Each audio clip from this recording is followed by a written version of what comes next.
Good morning વિદ્યાર્થી મિત્રો, હું વઘાસિયા ભાવિકા. ફરીથી આજે આપણે આગળ પ્રકરણ 2 ની અંદર જોઈશું કે કોઈપણ પુષ્પમાંથી ફળ તથા બીજનું નિર્માણ કઈ રીતે થાય છે.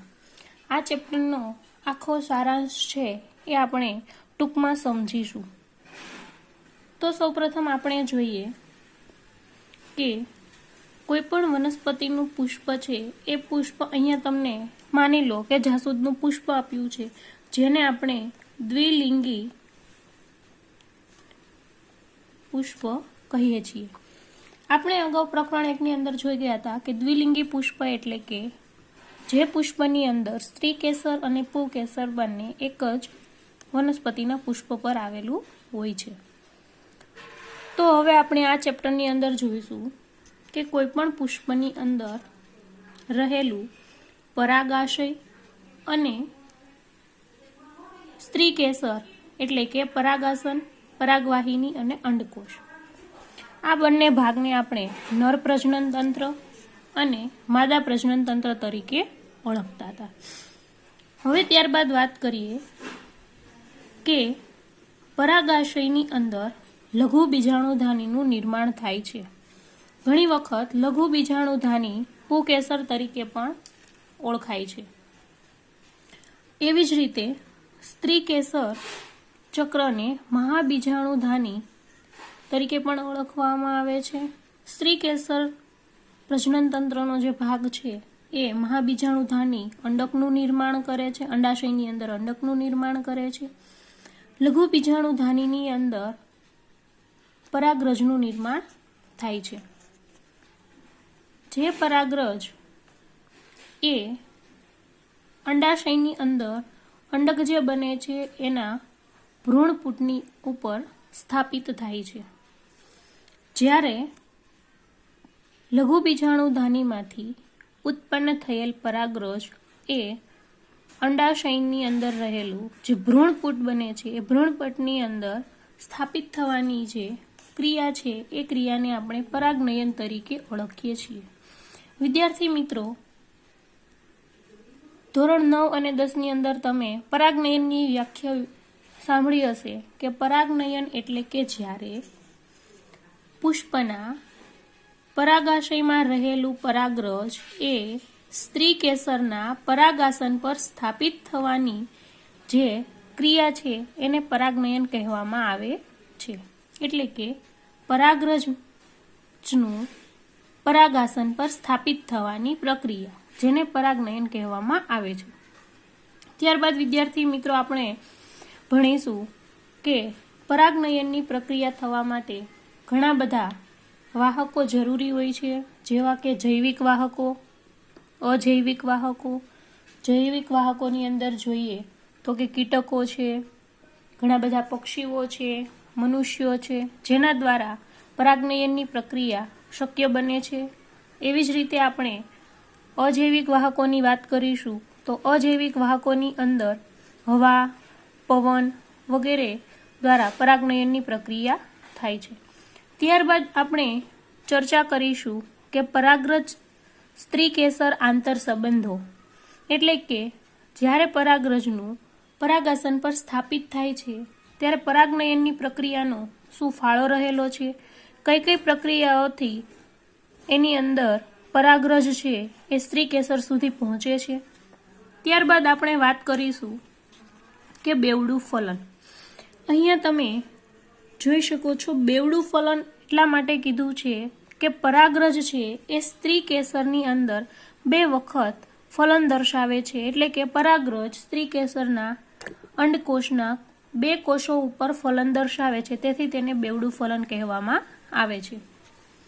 ત્યારબાદ બેવડું ફલનની પ્રક્રિયા બાદ એ સ્ત્રી કેસરનો જે અંડક છે, અંડાશય છે, ત્યાં પરાગરજ છે એ 2 કોષ ઉપર ફલન દર્શાવે છે. અહીંયા વિદ્યાર્થી મિત્રો તમે જોઈ શકો છો કે આ જે છે એ અંડકોષ છે. અંડકોષ સાથે માદા કોષ સાથે જ્યારે પરાગરજ જોડાશે એટલે કે યુગ્મનજ બનશે અને એ યુગ્મનજના નિર્માણથી ભ્રૂણનું નિર્માણ થાય છે અને ભ્રૂણમાંથી બીજ બને છે. એવી જ રીતે તમે અહીંયા જોઈ શકો છો કે માદા દ્વિકીય કોષ સાથે એક પરાગરજ જોડાય છે, જેમાંથી ભ્રૂણપોષ બને છે। એવી જ રીતે અહીંયા તમે જોઈ શકો છો કે આખા અંડાશયની સાથે ફલાવરણ જોડાઈને એક બીજનું નિર્માણ કરે છે, બીજાશયનું નિર્માણ કરે છે અને એ બીજાશયમાંથી ફળનું નિર્માણ થાય છે। તો આપણે આ પ્રકરણની અંદર જોઈશું કે પરાગરજની અંતસ્થ રચનાથી લઈને સ્ત્રીકેસરની અંતસ્થ રચનાથી લઈને બંનેનું જોડાણ, પરાગનયનની પ્રક્રિયા પછી બંનેના જોડાણ વચ્ચેના આંતર સંબંધો, ફલનની પ્રક્રિયા બાદ ભ્રૂણનું નિર્માણ કઈ રીતે થાય છે અને ભ્રૂણમાંથી બીજ અને ફલાવરણ બનવાથી જોડાવાથી ફળનું નિર્માણ કઈ રીતે થાય છે એ આપણે આ પ્રકરણની અંદર વિસ્તૃત જોઈશું।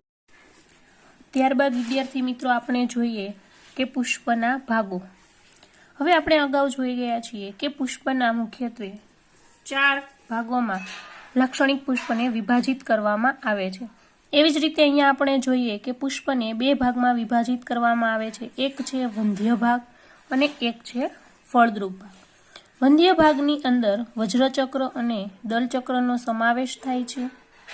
વજ્રચક્ર આપણે જોયું હતું કે જે પર્ણ જેવું આકારમાં રહેલું હોય છે, જે એના દલપત્રોને રક્ષણ આપે છે। એની સિવાય કલીય અવસ્થામાં પુષ્પનું રક્ષણ કરે છે। ત્યારબાદ આપણે જોઈએ બીજો ભાગ દલચક્ર। એ દલચક્રનું મુખ્ય કાર્ય પરાગનયનની પ્રક્રિયા માટે કલીય અવસ્થામાં પુષ્પનું રક્ષણ કરે છે। ત્યારબાદ આપણે બીજો ભાગ જોઈએ દલચક્ર, જેનું મુખ્ય કાર્ય છે આકર્ષવું, એટલે કે જ્યારે પરાગનયનની પ્રક્રિયા કરવા માટે અલગ અલગ વાહકો, જૈવિક વાહકો માટે એ આકર્ષણનું સ્થાન બને છે। રંગબેરંગી પાંખડીઓ દલપત્રોને કારણે પરાગનયનની પ્રક્રિયા સરળ બને છે। ત્યારબાદ આપણે વાત કરીએ ફળદ્રુપ ભાગ। 2 ભાગમાં ફળદ્રુપ ભાગને વિભાજિત કરવામાં આવ્યું છે, પુંકેસર ચક્ર અને સ્ત્રીકેસર ચક્ર। પુંકેસર ચક્રને લઘુ બીજાણુ પર્ણ તરીકે પણ ઓળખવામાં આવે છે, જ્યારે સ્ત્રીકેસર ચક્રને મહાબીજાણુ પર્ણ તરીકે ઓળખવામાં આવે છે। પુંકેસર ચક્રની આપણે વાત કરીએ તો એની રચનાની અંદર સૌથી ઉપરનો જે ફૂલેલો કોથળી જેવો ભાગ હોય છે, જેને પરાગાશય કહેવામાં આવે છે, એટલે કે પરાગરજનું આશય જ્યાં સ્થાન રહેલું હોય છે એ જે ફળદ્રુપ ભાગ તરીકે ઓળખાય છે। એ સિવાયનો લાંબો દંડ જેવો ભાગ હોય છે, જેને તંતુ કહેવામાં આવે છે, જે વંધ્ય ભાગ તરીકે ઓળખાય છે, એટલે કે જે રક્ષણનું કામ કરે છે, જે પરાગાશયને આધાર આપવાનું કામ કરે છે। અને જ્યારે પરાગાશય અને તંતુને જે જોડાણ ભાગ છે એ જોડાણ ભાગને યોજી તરીકે ઓળખવામાં આવે છે। એવી જ રીતે સ્ત્રીકેસર ચક્રને મહાબીજાણુ પર્ણ તરીકે ઓળખવામાં આવે છે। હવે એની આપણે રચનાની વાત કરીએ તો સૌથી ઉપરનો જે ભાગ છે જે પરાગાસન તરીકે ઓળખવામાં આવે છે, એટલે કે એ જગ્યા પર પરાગરજ છે એ સ્ત્રીકેસરના પરાગાસન પર સ્થાપિત થાય છે, અહીંયા આવીને બેસે છે। ત્યારબાદ જે લાંબી નલિકા જેવો ભાગ છે કે જ્યાંથી પરાગરજ એ સ્ત્રીકેસરના અંડાશય સુધી પહોંચે છે, એ વહન કરાવે છે, એને કહેવામાં આવે છે પરાગવાહિની, એટલે કે પરાગરજનું વહન કરતી નળી। ત્યારબાદ સૌથી મહત્વનો નીચેનો જે ભાગ દેખાય છે એની અંદર ઘણા બધા અંડકો રહેલા હોય છે, અને આ અંડકો સમયાંતરે પરાગરજ સાથે ફલન કરીને અલગ અલગ નવા બીજનું અથવા તો ફળનું નિર્માણ કરે છે। જે આખા ભાગને અંડાશય અથવા તો બીજાશય કહેવામાં આવે છે, કે જેની અંદર ફલનની પ્રક્રિયા એટલે કે પરાગરજ અને અંડકોનું યુગ્મનજનું નિર્માણ થાય છે, જોડાણ થાય છે। ત્યારબાદ વિદ્યાર્થી મિત્રો આપણે આગળના ટોપિક વિશે ચર્ચા કરીએ કે પૂર્વફલન ઘટનાઓ અને રચનાઓ। પૂર્વફલન રચનાઓ અને ઘટનાઓ પહેલા આપણે સમજીએ કે ફલન એટલે શું। તો આપણે આગળના પ્રકરણમાં ભણી ગયા કે ફલન એટલે કે જ્યારે પરાગરજનું પરાગાસન પર સ્થાપિત થઈને પરાગવાહિની દ્વારા એ સ્ત્રીકેસરના અંડક કે બીજાશય સુધી પહોંચે છે અને જ્યાં યુગ્મનજનું જોડાણ થાય છે એ ઘટનાને ફલન કહેવામાં આવે છે. હવે અહીંયા વાત છે કે પૂર્વ ફલન એટલે કે જ્યારે યુગ્મનજ બને છે, જોડાણ થાય છે, એ પહેલાંની રચનાઓ કેવી હોય છે અને કઈ ઘટના બને છે. જ્યારે પૂર્વ ફલનની રચના અથવા તો ફલન પહેલાંની ઘટના માટે જરૂરી છે કે કોઈપણ વનસ્પતિની અંદર એના ફળદ્રુપ ભાગ સ્ત્રીકેસર અને પુંકેસરનો સારી રીતે વિકાસ થવો જરૂરી છે અને એ વિકાસ માટે અંતઃસ્ત્રાવીય અને રચનાકીય ફેરફારો થવા જરૂરી છે. એટલે કે જે વૃદ્ધિ દર્શાવતા અંતઃસ્ત્રાવો છે એ અંતઃસ્ત્રાવો આપણે ધોરણ 11ની અંદર ભણી ગયા છીએ કે જેમ કે જિબ્રેલિન, સાઇટોકાઇનિન, ઓક્સિન જેવા અંતઃસ્ત્રાવો છે. એ અંતઃસ્ત્રાવો વનસ્પતિના પૂર્વફલનની ઘટના માટે જરૂરી છે. ત્યારબાદ આપણે વાત કરીએ કે પુંકેસર કે જેને નર પ્રજનન અંગ તરીકે ઓળખવામાં આવે છે, એવી જ રીતે સ્ત્રી કેસરને માદા પ્રજનન અંગ તરીકે વિકાસ ઓળખવામાં આવે છે.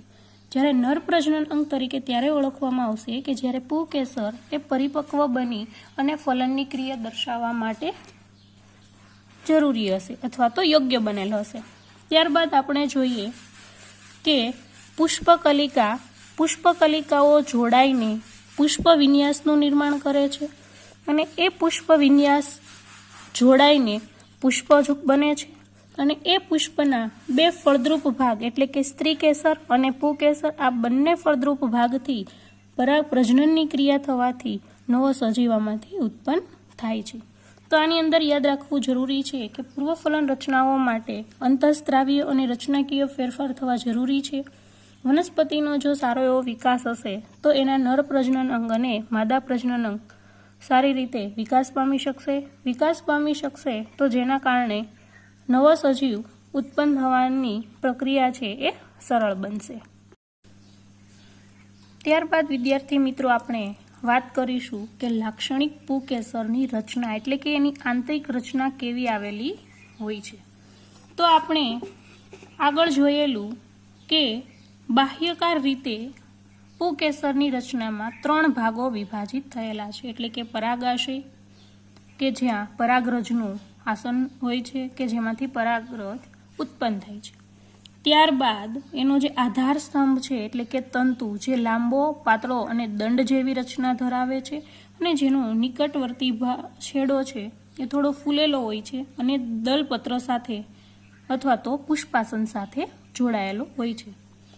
પરાગાશય અને તંતુ બંનેને જે જોડાણ ભાગ છે એ જોડાણ ભાગને યોજી કહેવામાં આવે છે.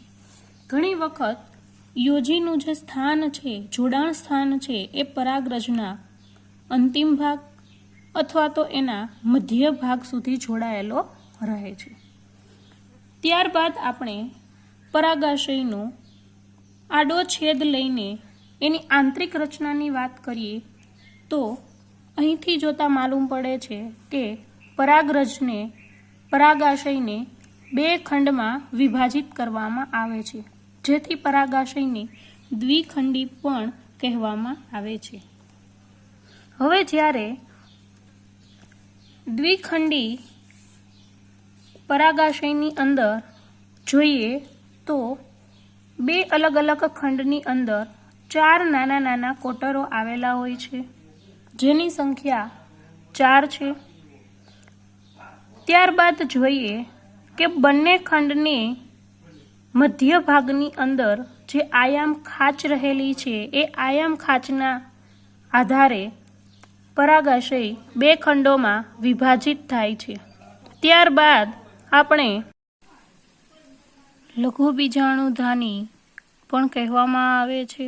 લઘુ બીજાણુધાનીને પરાગ કોથળી તરીકે પણ ઓળખવામાં આવે છે. પરાગ કોથળી એટલા માટે કહેવામાં આવે છે કે જેની અંદર પરાગરજ રહેલું હોય છે. એટલે કે જે કોથળી જેવી રચના છે જેની અંદર પરાગરજ રહેલું હોય છે તેથી તેને પરાગ કોથળી તરીકે પણ ઓળખવામાં આવે છે જેની અંદર પરાગરજ રહેલું હોય છે. ઘણા બધા વનસ્પતિઓની અંદર પુંકેસરની સંખ્યા અને એની જે લંબાઈ હોય છે, જે તંતુ હોય છે એની લંબાઈમાં વિવિધતા જોવા મળે છે. ત્યારબાદ સૂક્ષ્મદર્શક યંત્રની અંદર જો આપણે જોઈએ તો જે પરાગરજ છે, જે પરાગાશય છે, એની અંદર રહેલા કોટરો અને એની અંદર રહેલી જે પરાગ કોથળીની રચના છે એ આપણને અલગ અલગ આકાર અને અલગ અલગ જોડાણ જે છે એ વિવિધ જોવા મળશે. ત્યારબાદ વિદ્યાર્થી મિત્રો અહીં હોમવર્કના 2 પ્રશ્નો આ ટોપિક પરથી બને છે કે આવૃત બીજધારી વનસ્પતિના પુષ્પના ભાગોના નામ આપો કે જ્યાં નર તેમજ માદા જન્યુનો વિકાસ થાય છે. બીજો પ્રશ્ન છે કે લઘુ બીજાણુ જનન અને મહાબીજાણુ જનનની વચ્ચેનો ભેદ સ્પષ્ટ કરો. અહીંયા તમારે તફાવતના 2 મુદ્દા લખવાના રહેશે. ત્યારબાદ હવે આપણે આગળનો નેક્સ્ટ ટોપિક જોઈશું કે પરાગરજની અંતસ્થ રચના કેવી હોય છે. હવે આપણે લઘુ બીજાણુધાનીની આંતરિક રચના એટલે કે પરાગાશયની આંતરિક રચના જોઈએ. હવે આપણે એનો આડો છેદ લેતા આપણે 4 કોટરો જોવા મળે છે, એટલે કે દ્વિખંડમાં 2 ભાગોમાં વિભાજિત છે. હવે જ્યારે એની બાહ્ય જે આવરણ હોય છે એ ગોળાકાર સપાટી ધરાવે છે. જ્યારે એ આડા છેદના કોઈ પણ ભાગને જો ઝૂમ કરીને જોવામાં આવે તો એની અંદર રહેલી જે દિવાલના સ્તરો છે, કોષીય સ્તરો છે, એનો આપણે હવે અભ્યાસ કરીશું કે સૌથી બહારનું જે સ્તર છે, ઉપલી સપાટી છે, જે અધિસ્તર કહેવામાં આવે છે. ત્યારબાદ આપણે જોઈએ કે બીજું જે સ્તર છે એ સ્તરને તંતુમય સ્તર એન્ડોથેસિયમ તરીકે ઓળખવામાં આવે છે. એના પછીનું જે વચ્ચેનું સ્તર છે તે મધ્ય સ્તર તરીકે ઓળખવામાં આવે છે. તો અહીંયા આપણે અધિસ્તર, મધ્ય સ્તર અને તંતુમય સ્તરનું કામ જોઈએ તો તેઓનું કામ છે રક્ષણ આપવાનું, સ્ફોટન કરવાનું અને પરાગરજને મુક્ત કરે છે. એટલે કે જ્યારે પરાગરજને પોષક તત્વ મળે છે, પોષક તત્વ મળીને એ જ્યારે પરિપક્વ બને છે ત્યારે પરિપક્વ બનીને એને પરાગાશયમાંથી મુક્ત કરવા, સ્ફોટન થવાનું કામ અધિસ્તર, તંતુમય સ્તર અને મધ્ય સ્તરો સાથે મળીને કરે છે. ત્યારબાદ આપણે જોઈએ કે સૌથી અંદરનું આંતરિક સ્તર પોષક સ્તરનું કાર્ય શું છે. પોષક સ્તર ઘટ્ટ કોષરસ, 1 થી વધુ કોષ કેન્દ્રો ધરાવે છે. એટલે કે એની અંદર ઘટ્ટ કોષરસ રહેલો હોય છે, જેની અંદર 1 થી વધુ કોષ કેન્દ્રો ધરાવે છે. તેથી તેને આપણે અંતઃપ્લોઇડી તરીકે અથવા તો રંગસૂત્રનું ગુણન થઈ રહ્યું છે એવું આપણે કહી શકીએ. એનું કાર્ય છે કે પરાગરજનું પોષણ, ઉત્સેચક અને અંતઃસ્રાવનું નિર્માણ કરે છે. હવે પોષક સ્તર છે એનું કાર્ય શું છે તો કે જે પરાગરજ છે એ પરાગરજને પોતામાં રહેલા ઘટ્ટ કોષ રસથી પોષણ આપે છે.